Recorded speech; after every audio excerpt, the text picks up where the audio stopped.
नमस्कार साथियों, आज हम टेस्ट सीरीज को अग्रसर करते हुए आगे बढ़ेंगे। ठीक है, तो क्वेश्चन नंबर एक क्या कहता है? क्वेश्चन नंबर एक कहता है कि निम्नलिखित बहुपदों की शून्यांक ज्ञात कीजिए। देखो, निम्नलिखित बहुपदों की शून्यांक ज्ञात कीजिए। तो हमारे पास देखो बहुपद दे रखा है x² - 3। तो हमारे पास एक बहुपद दे रखा है x² - 3। इसका हमें क्या निकालना है? इसका हमें निकालना है शून्यांक ज्ञात करने। इसके क्या ज्ञात करने हैं? शून्यांक। तो शून्यांक, ठीक है, शून्यांक हमें ज्ञात करने। तो शून्यांक हम किस प्रकार ज्ञात करेंगे? आपको पता है कि ये एक बहुपद है। सबसे पहले हम इस बहुपद को किस फॉर्म में लिखेंगे? px के फॉर्म में लिखेंगे। px बराबर, लेट हमें माना है कि px बराबर क्या है? x² - 3 है। ये हमारे पास एक बहुपद बन गया। अब इस बहुपद का हम शून्यांक निकालेंगे। तो शून्यांक निकालने के लिए हमें पता है कि जब px हमारा बहुपद का सेटिस्फाई होगा, जब 0 हो तब सेटिस्फाई होगा। तो हम क्या करेंगे? इस इक्वेशन को 0 के इक्वल लेके चलेंगे, x² - 3। तो ये हम लेके चले। अब देखो यहाँ से हमें बराबर 0, क्योंकि px तब सेटिस्फाई होगा जब 0 होगा। तो इसको हम 0 के इक्वल लेंगे, तभी तो बहुपद के शून्यांक ज्ञात होंगे। तो अब मैं क्या करता हूँ कि इसको x² बराबर मैं 3 लिख सकता हूँ। इसको मैं क्या करूँ कि x बराबर ±√3 लिख सकता हूँ। अब देखो यहाँ पर x बराबर हमारे क्या है? एक बार तो +√3 आया, एक बार x बराबर हमारा क्या है? -√3 आया। तो यहाँ से हमें क्या सिद्ध होता है? यहाँ पर देखो, हम एक शून्यांक को तो मानते हैं अल्फा और एक शून्यांक को मानते हैं बीटा। तो हम कहेंगे कि x बराबर एक शून्यांक है अल्फा, जो क्या है? +√3, और दूसरा शून्यांक है हमारे पास x बराबर बीटा, जो क्या है? -√3। तो हमारे पास दो शून्यांक निकल गए। ये हमारे दो शून्यांक है। तो इसके जो शून्यांक होंगे वो कितने? x² - 3 px बराबर 0। इस बहुपद के शून्यांक होंगे वो दो होंगे। कौन से होंगे? एक तो अल्फा और एक बीटा। हमें पता है कि जो द्विघाती समीकरण होते हैं उसके ओनली दो ही क्या बनते हैं? शून्यांक बनते हैं। तो अल्फा बराबर एक तो बना हमारा √3 प्लस में, और एक बीटा बराबर -√3। ये हमारे पास क्या बने? दो शून्यांक बने। ठीक है, अब मैं क्या कर रहा हूँ? दूसरा क्वेश्चन लगा रहा हूँ।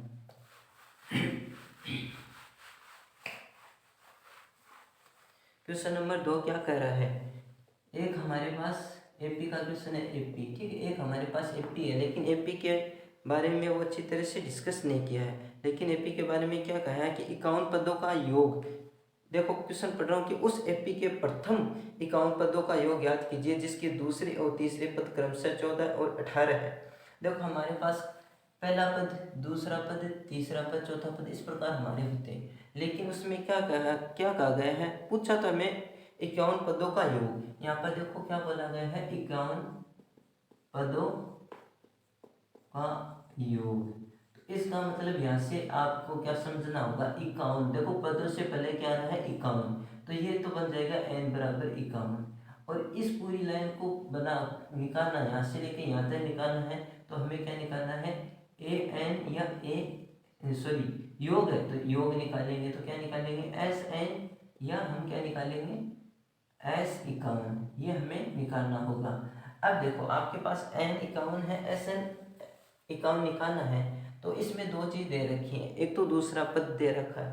तो दूसरा पद, अभी देखो ये हमारा होता है 1, पहला, दूसरा, तीसरा, चौथा। ये तो होता है सिर्फ पद, ठीक है। अब देखो, ये तो है n की संख्या, लेकिन यहाँ पर लिखते हैं हम A1, A2, A3, A4, ठीक है। और इसमें क्या कहा गया है कि दूसरे और तीसरे पद। तो पहला तो कहा है दूसरे पद, उसके बाद में कहा है तीसरे पद। अब देखो, दूसरे तक संभव होती है जब तो हम 2 लिखते हैं, 3 लिखते हैं, 4 लिखते हैं। लेकिन जब पद इंक्लूड हो जाता है तो हम क्या लिखते हैं? तो n बराबर तो हो गया यहाँ पर 2, और an बराबर क्या हो गया यहाँ पर? या A2 बराबर क्या हो गया हमारे पास? दूसरे पद के लिए क्या हो गया? A2 बराबर क्या हो गया हमारे पास? इसको दे रखा है 14, और इसको दे रखा है A2 बराबर दे रखा है 14, और इसको दे रखा है 18, इसको दे रखा है 18, ठीक है। हाँ, 18 दे रखा है। अब हमें पता है कि A2 बराबर क्या हो गया 14। अब देखो इसके बाद हमें AN बराबर 3 और यहाँ पर AN बराबर A3 बराबर कितने दे रखे 18।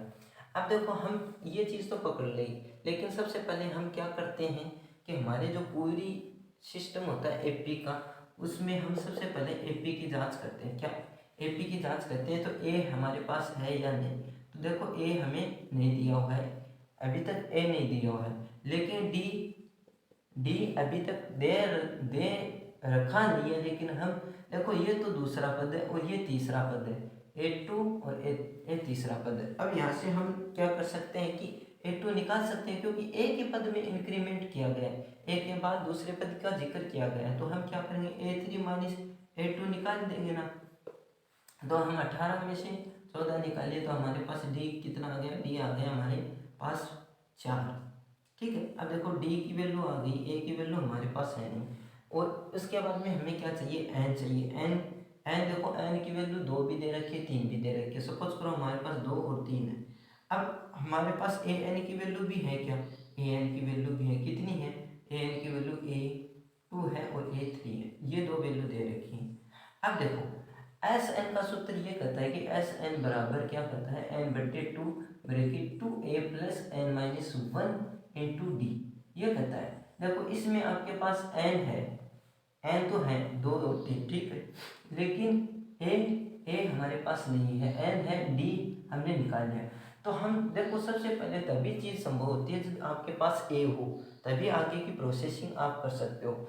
तो मैं यहाँ से क्या करता हूँ कि सबसे पहले मैं ए निकालने की कोशिश करता हूँ। तो ए निकालने की कोशिश करता हूँ तो मैं क्या करता हूँ कि इसमें ए एन वाला सूत्र लगाता हूँ, ए एन वाला, क्योंकि ए और आपको ए और डी निकालना होता है, तभी आपको सिर्फ ए एन वाला सूत्र यूज काम में लेना है। तो मैं क्या करता हूँ, ए एन बराबर क्या होता है, A plus N minus 1 into D, ये सूत्र रहता है। अब देखो A plus N minus D into D, ये तो ठीक है, बट अभी हम इसमें ए एन का भी पता हमारे पास, देखो इसमें या तो 2 ले लो या 3 ले लो। तो मैं क्या करता हूँ A2 लेता हूँ, A2। अब देखो जब भी आप A2 लिया तो आपको आपके पास A2 की वैल्यू भी दी हुई है, ये दे रखी है A2 की वैल्यू, ठीक है। A2 की वैल्यू कितनी है 14, ए आपके पास ज्ञात है, A22 का मतलब 2 माइनस 1, डी की वैल्यू आप निकाल डी 4। अब मैं क्या करता हूँ A2 ए हमारे पास है नहीं, और यहाँ पर लिखता हूँ A2 की वैल्यू रख देता हूँ। A2 के लिए 14 यूज हुआ है, तो 14 बराबर ए प्लस, यहाँ पर देखो 2 माइनस 1 तो 1 तो 4, तो यहाँ पर ए बराबर क्या आ गया 10। अब देखो क्योंकि 14 में से 4 निकाले तो ए बराबर 10 आ गए। अब देखो हमारे पास किस किस की वैल्यू आ गई, हमारे पास ए की वैल्यू भी आ गई, ए की वैल्यू की क्या आ गई, ए की वैल्यू अज्ञात थी जो 10 आ गई। अब हमें जो चीज़ पूछे उसका हम जिक्र कर सकते हैं। हमें पूछा है कि S51 पदों की आप हमें निकाल के बताओ, कि योग बता निकाल के दिखाओ। अभी A1 तो A1 का भी पता चल गया, क्या A1 हो गया 10, A2 14, A3 हमारा इस प्रकार हो गया। बट हमें क्या निकालना है, हमें निकालना है S51 निकालना। तो मैं क्या करूँगा, यहाँ पर 51/2 ब्रैकेट 2 गुणा ए का मान हम निकाल चुके 10, ठीक है। उसके बाद में मैं क्या करता हूँ, 51 एन की वैल्यू 51 माइनस 1 इंटू डी, की वैल्यू क्या है, डी की वैल्यू हमारे पास देखो, डी की वैल्यू 4 है, कैलकुलेट कर चुके हैं हम। अब देखो सारी की सारी वैल्यू आ रही है, तो S51 आ जाएगा हमारा, कोई भी चीज़ ज्ञात नहीं है। S51 तो S51/2 में तो भाग जाता नहीं, तो इस प्रकार ही लिख देता हूँ 10 दूनी 20 प्लस इसको मैं लिखाऊँ 51 में से 1 गया 50 और गुणे 4, ठीक है। अब देखो S51 लिखा है तो 51/2, फिर नहीं जा रहा है भाग, एक बार ऐसा का ऐसा लिख दो, 20 एकम 20 प्लस 5 20 200 ही हो गए। तो S51 निकाला मैंने, S51 निकाला तो क्या हो गया 51/2 तो एजिट, और यहाँ पर क्या करता हूँ 220 लिख सकता हूँ ना। अब देखो 220 आ गए हमारे पास, ठीक है, 220 आ गए। तो S51 बराबर हमारा है 251/2 और 220। अब देखो 220 कट रहा है, तो S51 बराबर क्या आ गया हमारे पास, 51 गुणे कितने बार 11 दूनी 22 110। अब मैं इसको मल्टीप्लिकेशन करता हूँ तो S51 हमारे पास आ जाएगा। कितना आएगा S51? देखो मैं 51 और 51 लिखता हूँ और एक जीरो इसके साथ चलता है, 1 6 5 और एक जीरो चलता है तो मैं जीरो लिख देता हूँ। तो ये हो जाएगा 56 10। देखो S51 तक पदों का योग हो जाएगा हमारा 56 10। ठीक है, ओके। अब मैं क्या करता हूँ, दूसरा क्वेश्चन लगाता हूँ। दूसरा क्वेश्चन क्या कहता है देखो दूसरा क्वेश्चन कहता है कि बिंदु 4-1 और 2-3 को जोड़ने वाले रेखाखंड को समत्रिभाजित करने वाले बिंदु के निर्देशांक ज्ञात कीजिए। अब आपको पता है कि दो निर्देशांक दे रखे हैं, आपको सिर्फ दो निर्देशांक दे रखे हैं। तो दो निर्देशांक दे रखे हैं, वहाँ पर आपको पता है कि सिर्फ ओनली क्या बन सकती है, वहाँ पर ओनली रेखा बन सकती है, लाइन बन सकती है। तो मैं एक लाइन बना ली। सपोज करो कि ये आपकी लाइन है और इसके अंदर पी पॉइंट है, यहाँ पर क्यू पॉइंट है। ठीक है, पी और क्यू पॉइंट है। ठीक है, अब पी और क्यू पॉइंट है तो पी और क्यू पॉइंट के निर्देशांक भी दे रखे हैं हमें। ठीक है, जो चीज़ दे रखी है उसको मानो। तो 4 और -1 निर्देशांक, उसके बाद में क्या दे रखा है, -2 और 3, -2 और 3। ठीक है, माइनस के दोनों। ठीक है, -3। अब देखो मैं इसको x1 मानता हूँ, इसको y1 मानता हूँ, इसको x2 मानता हूँ, इसको y2 मानता हूँ। अब उसके बाद में क्या कहता है कि जो ये निर्देशांक है वो अपने आप में त्रिसमभाजित या समत्रिभाजित क्या हो, फटे हुए हैं, मतलब कटे हुए हैं। तो इसका मतलब ये कहीं ना कहीं तो कटा हुआ है, कहीं ना कहीं। यहाँ पर mid point, suppose mid point नहीं सपोज करना है, यहाँ पर जैसे यहाँ पर मानो ये यहाँ पर कटा हुआ है, तो जब भी कोई रेखा कटती है तो कोई ना कोई अनुपात अपने आप में बनाती है। जैसे हम क्या करते हैं, यहाँ पर कटी तो ये M1 अनुपात M2 बना लिया, लेकिन ये कहता है कि समत्रिभाजित। अब देखो इस लाइन का अर्थ समझो, समत्रिभाजित। ठीक है, 3 समान भागों में।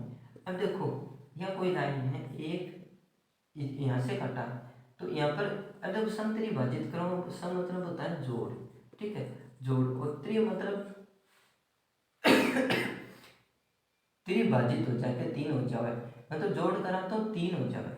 ठीक है, तो यहाँ को सिस्टम बनाना है अपन के, जोड़ करा तो अपन की हो जाए 3, लेकिन अनुपात में लिखा, अनुपात में दो ही चीज लिखी जाए, तो M1 अनुपात M2।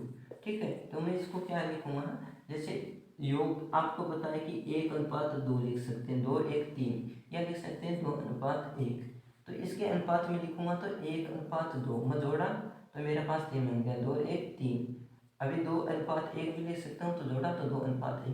तो इसके अनुपात 2 ले सकते हैं हम। ठीक है, 2 अनुपात ले सकते हैं। पहला अनुपात और अलग अलग अनुपात के लिए अलग अलग आंसर आएगा।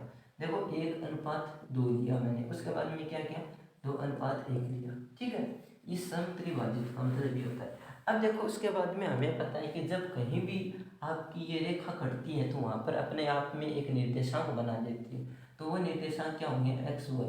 और जहाँ पर बीच में कटता है तो वो क्या हो जाता है, विभाजन हो जाता है, और विभाजन से विभाजन सूत्र लग जाता है। ठीक है, अब विभाजन से विभाजन सूत्र लग जाता है, ये तो ठीक है, लेकिन हमें क्या होता है, इसे सेक्शनल फॉर्मा कहते हैं। एक सेक्शनल ये हो गया, दूसरा सेक्शनल ये हो गया, इस प्रकार। अब हम जानते हैं कि सेक्शनल फॉर्मूला क्या कहता है, सेक्शनल फॉर्मूला एक्स वाई या विभाजन सूत्र से बोलते हैं, विभाजन सूत्र, विभाजन सूत्र से। ठीक है, अब देखो विभाजन सूत्र से क्या कहता है कि एक्स वाई होता है वो आपके पास अनुपात के साथ है, तो M1 अनुपात, उसके बाद में x2 वेरिएबल प्लस M2 अनुपात x1 upon M1 plus M2, इस प्रकार लिखते हैं। उसके बाद में y का कॉम्पोनेंट आता है। ठीक है, y का कॉम्पोनेंट आता है तो हम क्या करते हैं, इसे M1 लिखते हैं। उसके बाद में देखो y2 प्लस M2, उसके बाद में y1 upon M1 plus M2, ये हमारे पास क्या हो गए, दो कंपोनेंट हो गए। ठीक है, अब मैं क्या करता हूँ, ये चीज़ तो ठीक है, अब मैं क्या करता हूँ, एक चीज़ ये आ गई, दूसरी चीज़ ये आ गई, एक्स और वाई क्या वेरिएबल आ गए। अब विभाजन सूत्र का ये सिस्टम हो गया। अब देखो जिस प्रकार जो चीज़ दे रखी है या दे रखी है उसको इसके अंदर इंडिकेट करता हूँ, मैं इसके अंदर रखता हूँ। ठीक है, अब देखो हमें एक्स वाई तो निकालने ही निकालने हैं।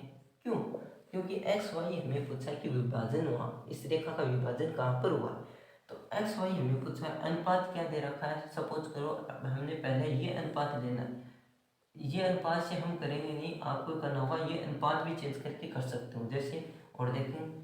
ठीक, अब देखो m1 अनुपात होता है 1/1। इसके बाद में x2 का मान कितना है, x2 का मान है -2। उसके बाद में प्लस m2 का मान कितना है, m2 का मान है 2।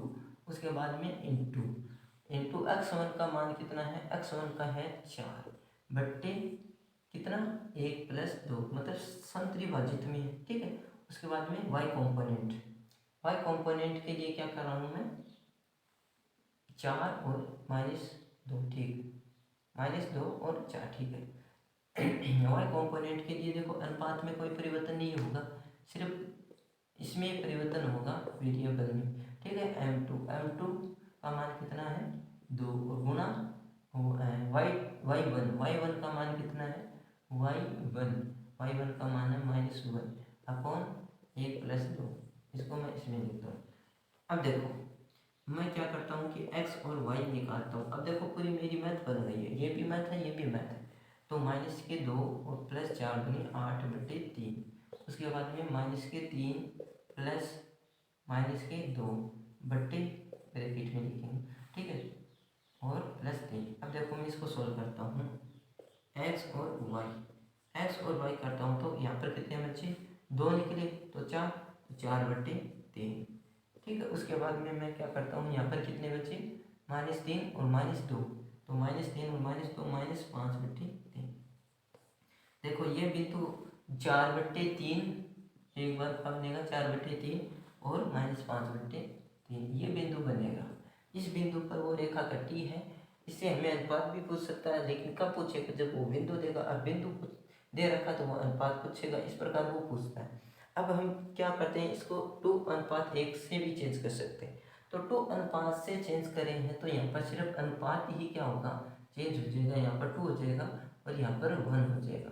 यहाँ पर क्या होगा 2 होगा और यहाँ पर क्या होगा 1 होगा, सिर्फ अनुपात चेंज होता है। अगर इसको 1 2 लिखते हो तो 2 + 1 लिख दो, इसको 2 + 1 लिख दो, इतना ही चेंज होता है। उसके बाद में यहाँ पर चेंजमेंट आ जाता है। देखो -4 और +4/3, यहाँ पर -6 और -1/2 अब देखो ये कंपोनेंट भी चेंज हो गए यहाँ पर। तो -4 0/3, इसको -6 -1 को क्या लिखता हूँ मैं, -7/3। अब देखो x y कंपोनेंट मेरे क्या बने 0 और -7/3, ये कंपोनेंट बने। तो ये दूसरे अनुपात को चेंज किया तो ये सेक्शनल फॉर्मूला ये बन गया। ठीक है, उसके बाद में क्या कहता है क्वेश्चन नंबर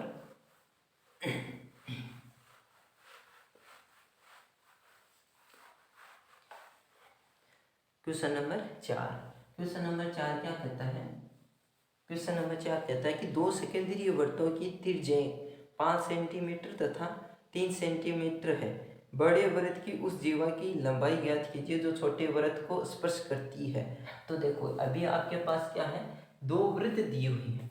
2 वृत्त, एक होता है शॉर्ट मतलब छोटा और एक बिग सर्किल दे रखा है, 2 दे रखे हैं। तो सपोज करो ये आपके पास क्या है, एक वृत्त है लेकिन क्या है छोटा। उसके बाद में एक वृत्त और दे रखा है, सपोज करो ये किस प्रकार का वृत्त है, ये आपका बड़ा वृत्त है। ठीक है, ये आपका बड़ा वृत्त है। अब देखो यहाँ पर आपको पता है कि इन दोनों वृत्तों को अंदर जो सेकेंद्रीय केंद्र बिंदु दे रखे हैं, सेकेंद्रीय मतलब सेंट्रोइड, मतलब एक ही इसका केंद्र है दोनों वृत्तों के लिए, लेकिन इसमें रेडियस अलग अलग दे रखी है। एक तो r=3 दे रखा है और एक r दे रखा है 5। अब देखो आपको पता है कि जो r1, इसको छोटी को r1 मानते हैं, बड़ी को r2 हम मान लेते हैं। अब हमें पता है कि छोटा वृत्त तो ये है, बड़ा वृत्त ये, तो छोटे वृत्त के लिए हम रेडियस क्या करते हैं, सपोज करो 3 मानते हैं और बड़े वृत्त के लिए हम 5 मानते हैं। ठीक है, अब देखो इसमें क्या कहता है कि इसमें एक जीवा खींची जाती है बड़े वृत्त में, लेकिन वो छोटे वृत्त को क्या करती है, स्पर्श करती है। तो बड़े वृत्त तो ये हो गया मेरे पास। ठीक है, अब बड़े वृत्त से मैं क्या करता हूँ, एक ऐसी जीवा खींचता हूँ। ठीक है, जीवा खींच दी। अब देखो बड़े वृत्त से मैं एक जीवा तो खींच दी और इस छोटे वृत्त को स्पर्श करवा दिया। तो यहाँ पर आपको पता है क्या बनेगा, यहाँ पर बनेगा स्पर्श बिंदु। यहाँ पर क्या बनेगा, स्पर्श बिंदु। अब देखो स्पर्श बिंदु बन गया। ठीक है, अब देखो स्पर्श बिंदु तो बन गया। अब देखो इन रेडियस को मैं इसके अंदर सेटिस्फाई करता हूँ। आपको पता है कि हमारी जो छोटी रेडियस है ये रेडियस, ठीक है। इस रेडियस को मैं पूरी जैसे क्लॉकवाइज घुमा के इधर लेके आता हूँ, जैसे इसको मैं इधर घुमा के लाता हूँ तो इसके ऊपर आती है। और जब ये रेडियस इसके ऊपर आती है, जब भी कोई भी छोटे वृत्त से उसकी उसकी जो वृत्त की परिधि के ऊपर हम लंब डालते हैं स्पर्श रेखा बिंदु पर, तो हमेशा क्या बनता है, वो 90 डिग्री का बन जाता है, ठीक है। ये तो हो गई हमारे छोटे वृत्त की त्रिज्या। अब मैं क्या करता हूँ, बड़े वृत्त की त्रिज्या घुमाता हूँ, तो बड़े वृत्त की त्रिज्या घुमाता हूँ तो मैं इधर ये बड़े वृत्त की त्रिज्या बना ली, ये कितनी है 5 सेंटीमीटर, और ये कितनी थी 3 सेंटीमीटर। अब देखो अब मैं इसको ए और बी जीवा दे देता हूँ और ओ केंद्र बिंदु दे देता हूँ। अब देखो ये मेरे पास एक फिगर बन गया। अब इसमें आपको जांच करनी है कि इसमें कर्ण कौन सा है, आधार कौन सा है और लंब कौन सा है। देखो कर्ण तो ये है, ठीक है। और हमेशा इस ऐसे क्वेश्चनों के अंदर हमेशा क्या रेडियस है वो हमेशा क्या बनेगी, आधार बनेगी। तो आधार हमारे पास ये आ गया। अब देखो रेडियस में भी कौन सी रेडियस, जब केंद्र बिंदु से स्पर्श बिंदु के ऊपर लंब डाला जाता है तब। अभी रेडियस तो ये भी थी लेकिन ये बड़े वृत्त के लिए थी, इसलिए इसको हम नहीं माना। रेडियस जब केंद्र बिंदु से हम स्पर्श बिंदु के ऊपर क्या डालते हैं, लंब डालते हैं, तब उस चीज को हम आधार मानते हैं, ठीक है। अब देखो आप इस त्रिभुज को इस प्रकार बना सकते हो, ठीक है। अब इस क्वेश्चन में क्या बोल रखा है कि बड़े वृत्त की जीवा ज्ञात कीजिए। अब आपको सबसे पहले क्या ज्ञात करना है, बड़े वृत्त की जीवा, ठीक है। बड़े वृत्त की जीवा निकालनी है। अब देखो बड़े वृत्त की जीवा आपको पता है कितनी है, ए और बी, लेकिन ए बी को हम यहाँ पर पी पॉइंट लिखेंगे। अब देखो ए बी है, उसके दो टुकड़े हैं, a p plus p b, ठीक है। बट यहाँ पर क्या हो रहा है कि ए बी जो डिस्टेंस है वो इसके बराबर है और ये डिस्टेंस इसके बराबर है, और इसमें ओ पी है वो एक ओबेनिस्ट है। ये चीज़ लिखो तो लिख दो। यहाँ पर क्या है, ए ओ किसके बराबर है, ए ओ है ओ पी के बराबर, ठीक है। और इसमें ए पी किसके बराबर है, ए पी है बी पी के बराबर, बी पी के बराबर। और ओ पी क्या है, उभयनिष्ठ है, उभयनिष्ठ दोनों के लिए, ठीक है। ये चीज़ हो गई। अब मैं क्या करता हूँ यहाँ पर, देखो इस समीकरण में मेरे पास ए बी है, ठीक है, ए बी। अब मैं ए बी निकालनी है तो आपको पता है कि बी पी भी क्या होता है, ए पी होता है। तो मैं इसको ए पी लिखूँगा प्लस इसको भी मैं ए पी लिखूँगा, तो मेरे पास ए बी क्या बन जाएगा, 2AP बन जाएगा, 2AP, ठीक है। अब देखो आपको पता है कि जीवा ए बी, पूरी जीवा आपके 2AB के बराबर है, तो अगर आप AP निकाल लोगे तो आपकी पूरी की पूरी क्या हो जाएगी, वो बन जाएगी, ठीक है। अब मैं क्या करता हूँ यहाँ से देखो, अब मैं क्या करता हूँ, मेरे पास AP निकालने की कोशिश करता हूँ। अब आपको पता है कि ये आपका फिगर है, ठीक है, इसमें 90 डिग्री का कोण ये है। अब 90 डिग्री का कोण ये है तो ये 5 सेंटीमीटर है, ठीक है, और ये कितनी है 3 सेंटीमीटर। बट ये रेडियस है तो हमेशा क्या होगा, आधार, और ये होगा कर्ण, और हमें क्या निकालना है, लंब। लंब निकाल लेंगे तो हमारा काम हो जाएगा। इसमें मैं कोडिंग करता हूँ, ये है ए और बी ओ। अब देखो हमें क्या होता है, कर्ण का स्क्वायर के बराबर होता है, ए ओ का स्क्वायर कर्ण बराबर, उसके बाद में लंब ए पी का स्क्वायर, उसके बाद में प्लस, उसके बाद में पी ओ पी या ओ पी का स्क्वायर। अब देखो ए ओ का स्क्वायर कितना है, ए ओ का स्क्वायर है, ए ओ का है 5 का स्क्वायर। उसके बाद में मैं क्या करता हूँ, ए पी का स्क्वायर कितना है मेरे पास, ए पी का है अज्ञात है, तो ए पी का ऐसा लिख देता हूँ, प्लस ओ पी का हमारे पास है 3 का स्क्वायर। अब मैं क्या करता हूँ, इसको 25 बना देता हूँ, इसको ए पी अज्ञात है तो ऐसा लिख देता हूँ, इसको 9 बना देता हूँ। मेरे को क्या निकालना है, एपी का स्क्वायर निकालना है। तो एपी का स्क्वायर निकालूंगा तो मैं क्या करूँगा, 25 में से इस 9 को इधर ट्रांसफर कर दूंगा, तो मैं क्या करूँगा, एपी बराबर एपी का स्क्वायर बराबर कितना हो गया, 16, ठीक है, 5 और 9 10, ठीक है, 16, 5 1 16। अब देखो एपी निकालूंगा तो मेरे पास क्या आती है, इसके ऊपर अंडरूट लग जाता है 16 के ऊपर, तो एपी बराबर क्या हो जाएगी हमारे पास, 4 चौक 16। एपी हम प्लस, देखो वैसे तो इसके दो आंसर बनते हैं प्लस माइनस 4, बट हम क्या होती है, जो ये एपी होती है एक तरह से क्या होती है, दूरी होती है, तो दूरी हमें पॉजिटिव लेनी होती है, इसलिए हम +4 ले लेते हैं, ठीक है, अब हो गई। ठीक, उसके बाद में मैं क्या करता हूँ कि हमें तो जीवा निकालनी हुई, अभी हमने क्या निकाला, एपी। इसे मैं बोलता हूँ इक्वेशन नंबर फर्स्ट, इसे बोलता हूँ इक्वेशन नंबर सेकेंड। अब by using equation first and second, ठीक है, सेकेंड। अब मैं इस फर्स्ट और सेकेंड का मैं यूज करता हूँ। अब देखो मेरे पास क्या आ रहा है, ए पी आ गया, ए बी निकालना है। ए पी किसके बराबर है मेरा, 2AP के, ठीक है। अब देखो मेरे को ए बी निकालना, तो ए बी क्या होगा, 2 गुना ए पी का मान इसमें रख दूंगा तो 4 है, तो मेरे पास ए बी क्या बन जाएगा, 4 दूनी 8 बन जाएगा। ये मेरा ए बी उसके बाद में मैं नेक्स्ट क्वेश्चन लगाता हूँ, ठीक है। नेक्स्ट क्वेश्चन क्या कहता है, आपके पास क्या दे रखी है, एक प्रायिकता का क्वेश्चन है, ठीक है, प्रायिकता का क्वेश्चन है। 20 बल्बों को एक समूह में 4 बल्ब खराब है, इस समूह में से एक बल्ब यादृच्छा निकाला जाता है, तो उसकी क्या प्रायिकता है कि ये बल्ब खराब होगा। देखो 2 तरह के बल्ब है हमारे पास, 2 बॉक्स या एक बॉक्स है, ठीक है, ठीक है, एक बॉक्स, एस बॉक्स को छोड़ा, अभी हमारे पास 20 बल्ब दे रखे हैं, टोटल 20 बल्ब, टोटल कितने दे रखे हैं हमारे पास, 20 बल्ब दे रखे हैं, ठीक है। और 4 बल्ब क्या दे रखे हैं, उसमें 4 बल्ब हैं, टोटल तो 4 है, 20 है, और 4 बल्ब क्या है हमारे खराब बल्ब कितने हैं, खराब है हमारे पास 4, ये चीज़ दे रखी है। अब देखो इसमें पूछा है कि क्या प्रायिकता है कि बल्ब खराब है, खराब बल्ब की प्रायिकता पूछी है, तो हम लिखेंगे प्रायिकता के सूत्र के अनुसार। तो प्रायिकता का सूत्र क्या कहता है कि अपने अनुकूल परिणाम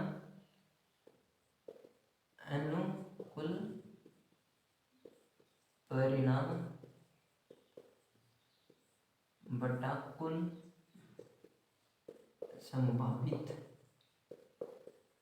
संभावित परिणाम, ठीक है, ये सूत्र कहता है। अब देखो अनुकूल परिणाम क्या होता है, हमारे अनुकूल परिणाम देखो 4।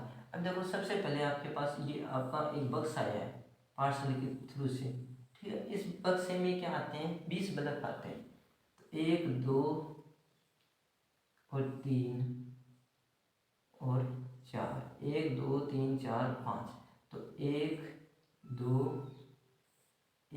3 4। अब देखो ये 20 हो गए, 1 2 3 4 5 13 12 13 14 15 16 17 18 19 20 हो गए। इसमें प्रत्येक में बल्ब आया आपके तरफ पार्सल की तरफ से, ठीक है, बट इसमें आपको ये पता नहीं है कि इसमें कौन से खराब है कौन से अच्छे हैं, ठीक है। तो आपने क्या किया, इस बक्स में से दे रखे हैं कि 4 बल्ब खराब, आपने क्या निकाले, 4 बल्ब खराब निकाले।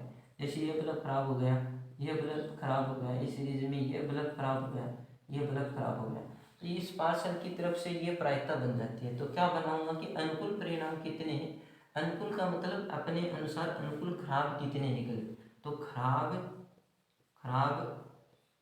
बल्ब का परिणाम, खराब बल्ब का परिणाम बट्टे कुल बल्ब कुल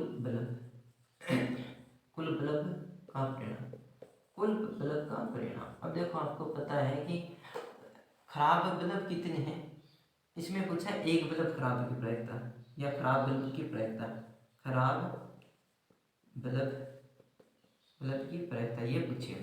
अभी देखो खराब बल्ब का परिणाम कितना है आपको पता है, 1 2 3 4 हमारे पास खराब बल्ब आए, कितने में से 20, टोटल 20 थे, 20 में से खराब बल्ब का परिणाम 4 है, कुल बल्ब का परिणाम है 20। अब देखो मैं क्या कर रहा हूँ यहाँ पर, 1 बट्टे 4 एकम 4 4 पंजो 20। अब देखो प्रत्येक 5 में से एक बल्ब क्या है, खराब है, तो 1 बट्टे 5 खराब बल्ब की प्रायिकता है। तो मैं लिखूंगा यहाँ पर खराब बल्ब की प्रायिकता, तो खराब बल्ब की प्रायिकता क्या होगी, 1 बट्टे 5, ठीक है, ये हमारे पास खराब बल्ब की प्रायिकता होगी।